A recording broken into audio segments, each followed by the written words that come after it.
Welcome to Goyo's Garden and Tie-Dyes. I'm Greg.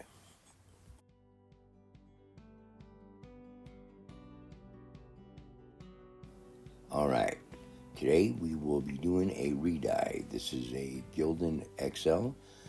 I think I made the shirt in June and just never liked it. And when I just finished with the other three shirts that were tied up since July, this was in the tote. It had already been soaked in soda ash. I could tell because it was stiff as a board. So I actually re-washed it, soaked it in soda ash again, spun out in the Panda spin dryer, and now we're going to retie it. I'm just going to do a geode pattern on it. Nothing special. I'm just trying to grab random places and just keep tying and tying and tying until you run out of material.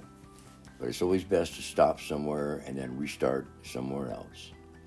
So I'll let you watch this for just a second and I'll be back.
One thing I am going to mention, with all these polka dots and different colors and everything, it's a lot harder to tie up than just a regular white shirt.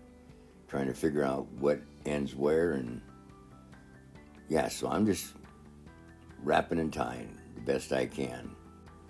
And make sure you snug it down really good. You can actually wrap it a lot more times around the same spot if you want a wider geode line, or a white line, or in this case, multicolored line. So I'm going to get back at it.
All right, well, that's the end of the roll of this sinew, and I guess it's the end of the roll of the video. I have no more. No, I'm just kidding. I'm going to show you how I load my sinew puller from the caddy I got from Boredom with Jen. I know I've showed this a few times, but if you're new to this, this is a game changer for sure.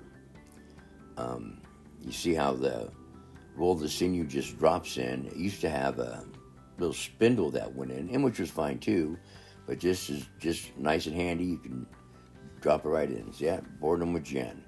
She has all your tie-dye tools that you need. Those fingernail file looking things are for pleating. And drop the spindle in, do a couple twists on the puller. And the puller is an octagon shape, so it will not roll off of your table. That's a plus. So just a couple of twists. Try to get it to go in the same direction, like it's pulling there. And make sure you have your line over the top, because if you don't, you can fray it if it's going from underneath and up. And pretty much any bit will work for this. I did my barrel that holds my bit into it. I just turned it around. That you'll see in just a second here. And I think the whole process of drill to finish was less than a minute. You can go back and look, but I'm almost sure. And this is real time. I didn't speed up or slow down, except for my drill. I kind of hit it number 2 and let it fly. You see here, it's all in one right there. Just turn that around and you're ready to go. Makes it nice and simple. And Jen, thank you again for supplying us with all these products. Such good work. All right, we're going to finish this up now.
I know it looks like a big ball of material, but believe me, there's legs that come off of this thing. Just like you said, it's really kind of hard to see with all the different colors on it already. But I believe that we're going to call this one good. I like to tie knots in the end of my line, especially on something like this where you have several. All right, so we're still on using the old. This is Raven Black. That was made in July. So let's see how it does. And my shirt dried out on me again, so I have to kind of mist it so the dye will get down inside of it. So the whole reason I'm using the old Raven Black is I have a lot of bottles of stuff that I had mixed up in July, and I'm just not going to try to waste anything. So I got to shake the bottle every now and then. It comes out kind of clumpy, but as you can see, I'm working the dye into the material because I put so many knots or wrapped it so many times nice and tight, you really want it to get down in there. You will get much better saturation out of that. But it is coming out clumpy in some spots, clogging up the end a little bit, but I'm just squeezing and squeezing. And I'm just going to put the whole thing on it. At this point, I'm using a shirt that I had from July that was soaked in soda ash, and I'm using some dye from July. This is kind of an experiment. And after all that's said and done, I'll be doing one more. I'll be doing another shirt with all the rest of the colors, and then everything after that's going to be new. I'm looking forward to it. But like I said, I really didn't want to start off with anything left undone. And if I didn't do it now, I never would. So I'm really happy to get rid of this dye.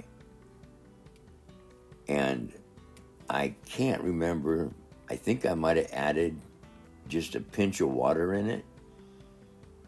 Yeah, I think I did. After I'd squirted it out a couple times, I added just a little bit of water. Now, what the heck, just dump it all on there. Now you can really squeeze it in. Clean up the mess a little bit. Yeah, I'm just working it and working it. Really can't hurt it. Some lines that aren't tight enough, it might want to squeeze under, but oh well, you'll find a color under there. And here we go. That's the backside. Not too awful bad. Kind of liking the way it looks. Like I said, some lines I didn't go tight enough, I can tell that. But that's okay. And here's the front. Liking that also. A little closer look. Yellows and blues and all that, I'm really happy with it. The black kind of is blue in some spots, but it did hold the black. And it's gone. All right. Thank you so much for watching. I really appreciate it. If you haven't subscribed, please subscribe. And if you liked it, please hit like. And if you want to share it, by all means, please do. It's so good to be back. Once again, thank you. And I'll see you next time.